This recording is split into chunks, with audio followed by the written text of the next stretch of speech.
राधे राधे, जय श्री राम। मेरे चैनल पर आपका स्वागत है। दीपावली के 4 दिन पूर्व पड़ने वाले कार्तिक के कृष्ण पक्ष की एकादशी को लक्ष्मी जी के नाम पर रमा एकादशी कहते हैं।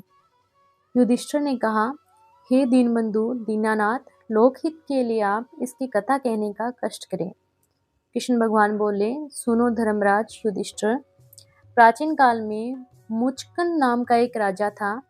उसके चंद्रभागा नाम की एक सर्वगुण संपन्न कन्या थी।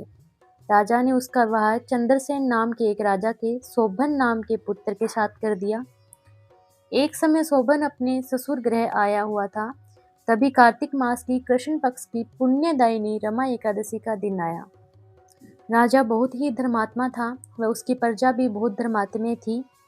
इस दिन सभी निराहार रहकर रमा एकादशी का व्रत व रात्रि जागरण करते थे। यह जानकर शोभन अत्यंत व्याकुल हो गया कि उसने कभी व्रत किया नहीं। अगर व्रत करना पड़ा तो निराहार रहने से तो मैं अवश्य मर जाऊंगा। कहते हैं, मन यदि साथ न दे, कमजोर रहे तो तन भी साथ नहीं देता। सो सचमुच ही निराहार शोभन की आत्मिक व शारीरिक कमजोरी से मृत्यु हो गई। शोभन के पिता चंद्रसेन ने अपने पुत्र के शव को अपने नगर में ले जाकर भाई बंधुओं को साथ लेकर दाह संस्कार कर दिया। रमा एकादशी के व्रत के प्रभाव से विष्णु भगवान ने शोभन को दिव्य देह देकर उत्तरांचल पर्वत पर एक दिव्य नगर का राजा बना दिया। सब सुखों से पूरित अप्सराओं से युक्त उस नगरी में रहते हुए भी शोभन अपनी पत्नी चंद्रभागा की याद में व्याकुल रहता था।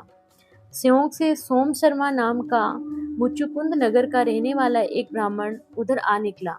राजा शोभन की दिव्य देह व दिव्य नगर को देखकर वह चकित रह गया। उसने राजा शोभन को बताया, उसके विरह में चंद्रभागा अत्यंत दुखी है। शोभन ने कहा, उसके बिना मैं भी अत्यंत व्यथित हूँ। आप चंद्रभागा से जाकर कहिए कि वह हमारे लिए मिलने का कोई उपाय करे। ब्राह्मण ने जाकर चंद्रभागा को सब हाल बताया। तब वह ऋषि वामदेव के आश्रम में जाकर नतमस्तक हो ऋषि को प्रणाम कर आसन पर बैठ गई। अपनी व्यथा का वृतांत बताकर उनसे उपाय पूछने लगे। उसने कहा, मैं 8 वर्ष की अवस्था से इस व्रत को कर रही हूँ। आप कुछ ऐसा करें कि पति के साथ सुखपूर्वक रह सकूं। तब ऋषि ने तप मंत्र व चंद्रभागा के व्रत के सम्मिलित प्रभाव से चंद्रभागा को भी दिव्य देह की प्राप्ति हो गई और वह अपने पति के पास उत्तरांचल पर्वत नगर में रहने लगे। रमा एकादशी का व्रत करने से व्यक्ति के सभी पाप नष्ट हो जाते हैं और उसे मोक्ष की प्राप्ति होती है।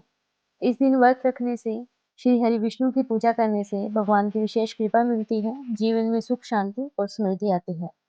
इस व्रत को करने से लक्ष्मी जी की कृपा भी प्राप्त होती है, जिससे घर में धन धान्य और समृद्धि बनी रहती है। धर्म ग्रंथों में उल्लेख है कि जो व्यक्ति श्रद्धा से रमा एकादशी का व्रत करता है, उसे मृत्यु के बाद विष्णु लोक की प्राप्ति होती है। अगर आपको ये वीडियो पसंद आई हो तो चैनल को सब्सक्राइब करें और बेल आइकन का बटन दबाना ना भूलें।